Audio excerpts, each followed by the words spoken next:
నీకు నేను కావాలా లేకపోతే నీ గోల్ కావాలా? Choice is yours.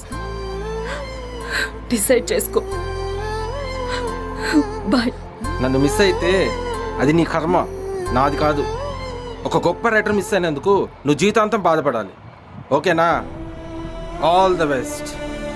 పోవే పోవే.